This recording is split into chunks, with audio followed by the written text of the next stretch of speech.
Number 12, let's determine if this function is even, odd, or neither even nor odd. There's two ways to think about this. One way is examine all powers of x. Notice there are two powers of x here, 5, 4.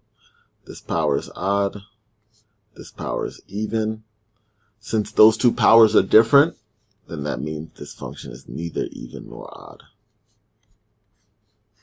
If all the powers of x were even, the function would be even. If all the powers of x were odd, this function would be odd. That's one way to think about it. The other way is using the definition of even and odd functions. So if f of negative x equals f of x, if I substitute in negative x and I get the original function back, then the function is even. If I substitute negative x for x and all the signs change, everything is negated, the function is odd. If neither of those happen, otherwise, the function is neither.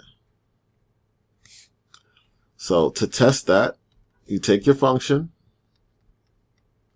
and I'm going to substitute in negative x for x. Everywhere I see an x, I'm going to replace that x with negative x. Let's see what happens. So f of negative x. So negative x to the 5th power. That's an odd power, right? In case you don't know how to generalize that yet, that's x squared. That's x squared times negative x. That's x to the 4th times negative x is negative x to the 5th, right?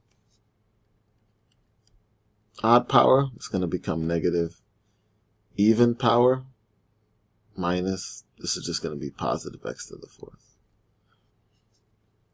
Notice how the sign of x to the 5th changes. The sign of x to the 4th stayed the same. Neither.